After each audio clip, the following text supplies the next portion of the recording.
Global warming की वजह से जो बारिश एक महीने में होनी चाहिए वो 3 ही दिन में हो जाती है। तो एक जगह बहुत बारिश हो रही है, एक जगह हो ही नहीं रही। तो 5600 मीटर पर है और बर्फ़ नहीं है।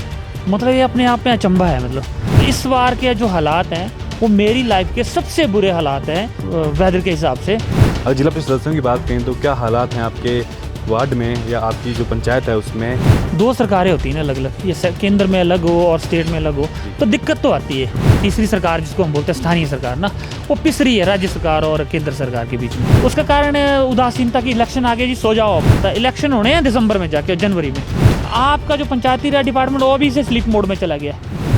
हिमाचल प्रदेश की बात करें तो हिमाचल प्रदेश में जैसे कि आपको ज्ञात है लगातार जिस प्रकार से प्राकृतिक आपदा की वजह से नुकसान पहुंच रहा है, चाहे आर्थिक तौर पे बात करें या जान मान की बात करें, लगातार काफ़ी नुकसान हिमाचल प्रदेश में इस प्राकृतिक आपदा के दौरान हुआ है। इसी प्राकृतिक आपदा की हम बात करें तो इस वक्त हमारे ऐसे शख्स मौजूद हैं जिन्होंने पर्वतारोहण की दुनिया में काफ़ी अच्छा योगदान अपना दिया है। लंबे समय से जो है ये पर्वतों पर चढ़ाई कर रहे हैं, काफ़ी अच्छा एक्सपीरियंस इनका है और जिला परिषद सदस्य भी हैं धर्मशाला से। उन बातचीत भी इनसे करेंगे किस तरह से वर्तमान की स्थिति को देखते हैं। और इनकी हम बात करें तो हाल ही में जो है जिला कांगड़ा के एसएसपी शालिनी अग्निहोत्री द्वारा इनको एक प्रशस्ति पत्र भी दिया गया है। कुछ बातचीत इनसे करते हैं, किस तरह से इस प्रशस्ति पत्र को देखते हैं, किस वजह से इनको ये दिया गया है। और हिमाचल प्रदेश की बात करें तो जो क्लाइमेट चेंज हो रहा है, लगातार जो बदलाव पर्यावरण में देखने को मिल रहा है, क्या कुछ अहम कारण जो है इनके लगते हैं। क्योंकि इन्होंने हिमाचल प्रदेश की बात करें तो बहुत सी पीक्स ऐसी हैं, जो से चोटियाँ ऐसी हैं जिनको खोजा है और जिनको कहीं ना कहीं एक नामांकन जो है इनके द्वारा दिया गया है। तो इनसे बातचीत करते हैं। सर स्वागत है हमारे चैनल पर। नमस्कार जी।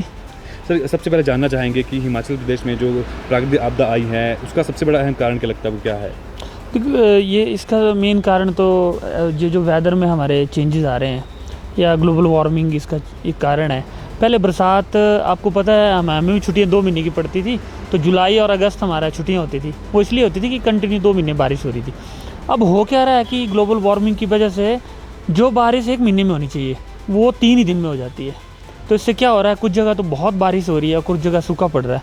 अभी आप सराज वैली की बात करें तो वहाँ 3 दिन में इतनी बारिश होगी कि वहाँ कितनी बड़ी त्रासदी हुई और घर बह गए, लोगों की जान माल का नुकसान हुआ।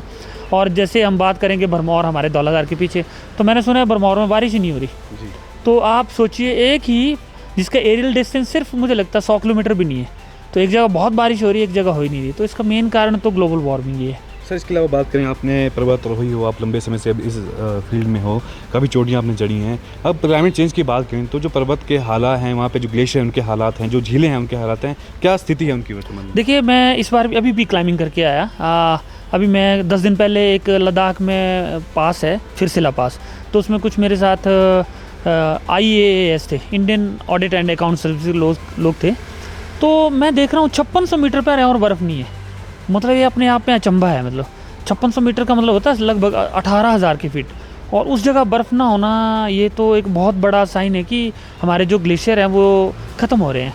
और मैंने देखा भी है क्योंकि मैं पिछले 20 सालों से माउंटेन में हर साल ही जाता हूँ लगभग, और ग्लेशियर में, माउंटेन में, पीक में क्लाइंब करते हैं हम लोग। लेकिन जितने ख़राब हालात इस साल हैं, क्योंकि इस बार सर्दियों में बिल्कुल बर्फ़ नहीं पड़ी, तो मेरे साथ जो गाइड थे लोकल जंस करके, वो भी बोल रहे थे कि ये पास पे बर्फ़ होगी। तो जब हमने पास पे देखा तो पास पे बर्फ़ ही नहीं है। मैं आपको फ़ोटो शेयर करूँगा आपके साथ। तो ये एक बहुत बड़ी चिंता का विषय है, क्योंकि अगर हमारे ग्लेशियर रिसीड हो गए, ख़त्म हो गए, तो ग्लेशियर को बनने में हज़ारों साल लगते हैं। तो हमारी जितनी भी बड़ी बड़ी नदियाँ हैं या जो नाले हैं, जो पर्वतों से, हिमालय से या हिमालय पर्वत से जो भी नदियाँ और निकलती हैं, अगर वो ग्लेशियर एक बार परमानेंट ख़त्म हो गए तो फिर वो फ्लैश फ्लड वाला हिसाब होगा। बारिश होगी तो नदी चलेगी, और क्योंकि ग्लेशियर नहीं है, परमानेंट उसको फीड नहीं है, तो नदियाँ सूख जाएंगी हमारी। ये और आने वाले 20-30 सालों में ऐसा होने वाला, अगर हमारा वेदर साइकिल चेंज नहीं हुआ तो। और इस बार के जो हालात हैं वो मेरी लाइफ के सबसे बुरे हालात हैं वेदर के हिसाब से, क्योंकि बिल्कुल भी स्नो और ग्लेशियर, जो परमानेंट ग्लेशियर तो जो जमे हुए थे वो भी मेल्ट हो रहे हैं अभी।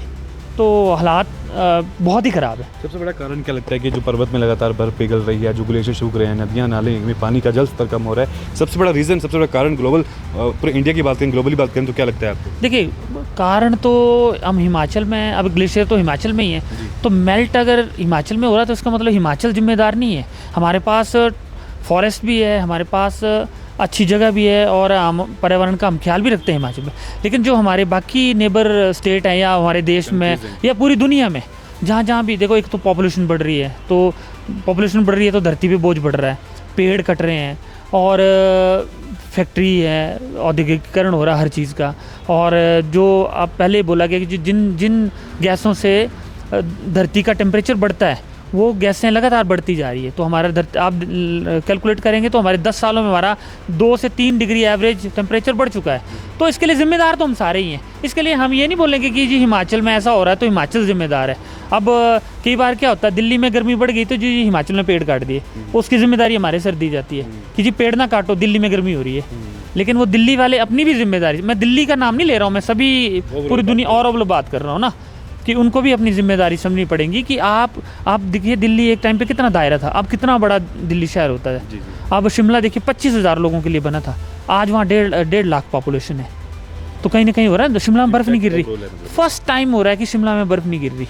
मैक्लोडगंज में बर्फ़ गिरती थी, बिल्कुल बर्फ़ नहीं है। डलहौजी में बर्फ़ नहीं गिर रही। तो हमारे टूरिस्ट जो प्लेस थे जहाँ बर्फ़ गिरती थी, लोग बर्फ़ देखने आते, तो वहाँ बर्फ़ है ही नहीं, खत्म हो रहे हैं। तो इसके लिए जिम्मेदार सब लोगों की, हमारी भी जिम्मेदारी है इसमें। हम बात करें, हाल ही में एक प्रशस्ति पत्र आपको एसपी द्वारा दिया गया है, उस बारे में बताएं किस कारणवश आपको दिया गया और क्या कुछ? जी देखिए, मैं 2000 से इस फील्ड में हूँ और मैं पर्वत आरोहण संस्थान मनाली में एज ए इंस्ट्रक्टर काम करता हूँ, और कुछ प्राइवेट में भी जब मौका मिलता तो प्राइवेट में भी जाता हूँ मैं।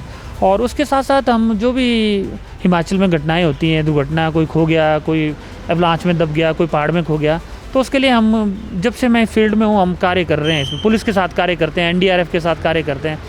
तो सरकार को शायद ध्यान आया कि भाई इन लोगों का योगदान भी 20-22 सालों से ये लोग लगे हैं और हमारे साथ रेस्क्यू में काम करते हैं, कि बहुत सारे रेस्क्यू ऑपरेशन आपको तो मालूम है कि हम लोग करते रहते हैं। और हिमाचल में नहीं, हिमाचल के बाहर भी हमने किया, लद्दाख में भी है, उत्तराखंड में भी कई बार हम जाते हैं।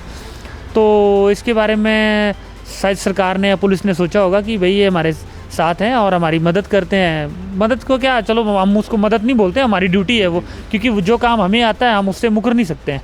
अगर अभी माउंटेन में कोई गुम होगा या इंद्रार में कोई होगा तो मेरी ड्यूटी है ना, क्योंकि मैं माउंटेनियर, तो मुझे जाना ही पड़ेगा। तो कल एसपी जो एसएसपी हमारे कांगड़ा शालिनी अग्निहोत्री जी, उन्होंने हमें प्रशस्ति पत्र दिया। तो चलो, देर आए दुरुस्त आए, पर अच्छा लगा। मान सम्मान मिलना ही बहुत बड़ी बात है, जहाँ पे आप अपनी फील्ड पे काम कर रहे हैं। बड़ी बात है, क्योंकि इससे क्या होता है, एक मोटिवेशन बना रहता है कि आपको आगे भी कोई काम करना है। जैसे अभी हमारा एक लड़का गुम हुआ था चुमंडा देवी में, तो हमारी टीम के, मैं तो नहीं था उस टीम में, लेकिन हमारे लड़के गए थे, तो उनको भी अच्छा लगा, मोटिवेशन। तब हमने मैडम को बताया कि ये लोग थे टीम में, तो मैम खुश हुए कि चलो अच्छा आप लोग भी थे। वो खैर लड़का वो नहीं मिल पाया वो। बात करें, जिला परिषद सदस्य भी हैं आप, तो अगर जिला परिषद सदस्यों की बात करें तो क्या हालात हैं आपके वार्ड में या आपकी जो पंचायत है उसमें, सराउंडिंग एरिया में, धर्मशाला में, क्या लगता है कितना कार्य करने की आवश्यकता है? क्योंकि हिमाचल प्रदेश की बात करें, जिला कांगड़ा की हम बात करें, तो जो योजना है केंद्र सरकार द्वारा, ग्रामीण जल जीवन मिशन की बात करें, प्रधानमंत्री ग्रामीण आवास योजना की बात करें, या अन्य योजनाओं की बात करें जो प्रदेश सरकार द्वारा चलाई जा रही है, धरातल पे क्या हालात है उनके? यार एक बात ऐसी है ना कि जब 2 सरकारें होती हैं ना अलग अलग, ये केंद्र में अलग हो और स्टेट में अलग हो, तो दिक्कत तो आती है। क्योंकि हम जो पंचायती राज, जो हमारी तीसरी सरकार जिसको हम बोलते हैं स्थानीय सरकार ना, वो पिस रही है राज्य सरकार और केंद्र सरकार के बीच में। कि वो स्टेट बोलते हैं कि सेंटर ने पैसे नहीं भेजे, सेंटर बोलते हैं हमने देखे हैं इम्प्लीमेंट नहीं कर रहे। अब आप देखा जाए तो पंचायती राज में 3 स्तर होते हैं, पंचायत, समिति और जिला परिषद। तो मुझे लगता है ये समिति और जिला परिषद तो एक अपंग संस्था है, क्योंकि इनके हाथ में कुछ नहीं है। जैसे हमने भी अभी तक, मैं आपको बता सकता हूँ कि लगभग 72 लाख के काम मैं सैंक्शन कर चुका हूँ पंचायतों को, और लिस्ट है। नहीं, वो पंचायतों में पैसे ट्रांसफ़र भी हुए हैं, लेकिन मेरा उस पर कोई चेक बैलेंस नहीं है, वो काम अच्छे से हुआ नहीं हुआ। लगभग 5 साल जब मेरे होंगे, कंप्लीट होंगे, तो लगभग 1 करोड़ के करीब पैसा बन जाएगा, जो कि मेरी 18 पंचायतें हैं, पहले 13 थी, अब 18 हो गई है। तो पर पंचायत को 4, 5, 6 लाख के करीब एक हिस्से में आता है उसको ना। लेकिन उसकी क्वालिटी में कुछ, क्योंकि वो मेन एग्जीक्यूटिव एजेंसी तो पंचायत ही होती है। जिला परिषद ने तो काम डाला है, वो आप जिला परिषद को बताएंगे, वो आप पंचायत के नाम से ट्रांसफ़र कर देंगे।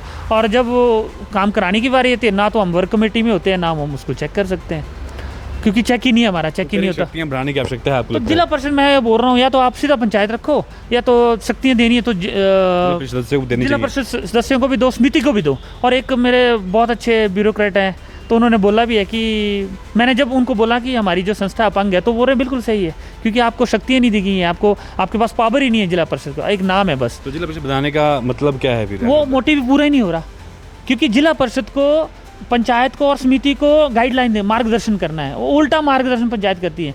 कई बार तो प्रधान ऐसे बोलते हैं कि आपने अपनी मर्जी से कैसे डाल दिया, हमें पूछना था। तो ये तो मार्ग नीचे से ऊपर को आता है। तो ये थोड़ा सा तो लगता है। लेकिन और एक चीज़ और है, अभी हमारी 4 बैठकें प्रस्तावित होती हैं हमारी जिला परिषद ना, और आप मानेंगे नहीं, अभी एक ही हुई है, आधा साल खत्म हो गया है। उसका कारण क्या लगता है? उसका कारण उदासीनता की। इलेक्शन आ गया जी, सो जाओ, अब अभी खाओ पियो, जो 4 साल में अभी है आप चुपचाप बैठ जाओ। तो बैठक हमने करवानी। अब डिपार्टमेंट को हमने डीपीओ साहब से भी बात करी, चेयरमैन साहब से भी। पहले एक बैठक हुई थी तो कोरम पूरा नहीं हुआ, अब बैठक ही नहीं हो रही है। अब मतलब इस टर्म की अभी एक ही बैठक हुई है हमारी, तो अभी 4 होनी है। और वो एक्ट में कि 4 आपको बैठक करनी है। अभी आपके सामने एक दिन हुई थी तो वो कैंसिल होगी वो। तो मुझे तो ये लगता है कि ये 4 साल का कार्यभाग होता है, 5वां साल तो बस सब नाम मात्र होता है। इलेक्शन होने हैं दिसंबर में जाके, जनवरी में, और लोग अभी स्लीप मोड बोलते हैं इसको, कि काम नहीं करना है, जनता प्रभावित हो रही है, खड़े कर देने, तो स्लीप मोड में चले के हाथ खड़े कर दिए जी। तो अभी हम सो रहे हैं जी, अभी इलेक्शन आएंगे, उसके बाद देखेंगे मार्च अप्रैल के बाद जब इलेक्शन हो जाएंगे। तो ये गलत बात है यार। प्रभावित तो कहीं ना कहीं जनता ही हो रही है, तो जो आम जनमानस है उनको दिक्कत। मैं सरकार से, हिमाचल सरकार से भी अनुरोध करता हूँ कि ये कौन सा तरीका है भाई कि इलेक्शन होने हैं दिसंबर जनवरी में, और आपका जो पंचायती राज डिपार्टमेंट वो अभी से स्लीप मोड में चला गया है। आप यार कम से कम जब घोषणा होती है इलेक्शन, मान लीजिए नवंबर में घोषणा होती है ना, तो 1 महीने के अंदर इलेक्शन हो जाते हैं। लेकिन वो हाथ पैर अभी खड़े कर दिए, सेक्रेटरी ने भी, पंचायत ने भी, समिति ने भी, जिला परिषद ने भी, सब ने, पूरा पंचायती राज सिस्टम अभी बैठ गया है, सो गया कि बस जी इलेक्शन आएंगे अब तब देखेंगे हम। और गलत बात है यार, आप सरकार को लोगों से ज़्यादा धोखा हो रहा है ये। और मैं भी कहीं ना कहीं उस सिस्टम का पार्ट हूँ, तो मैं खुद भी इसके लिए जिम्मेदार हूँ कि हम आपके पास आवाज़ उठाते हैं। लेकिन ये तो गलत बात है। अभी हमने 24-25 का पैसा ट्रांसफ़र किया, तो अभी बोल रहे हैं जी ये अगले साल तक होगा। यार पैसे अभी डाले, अभी आपके पास 4 महीने हैं, वो काम खत्म हो जाना चाहिए।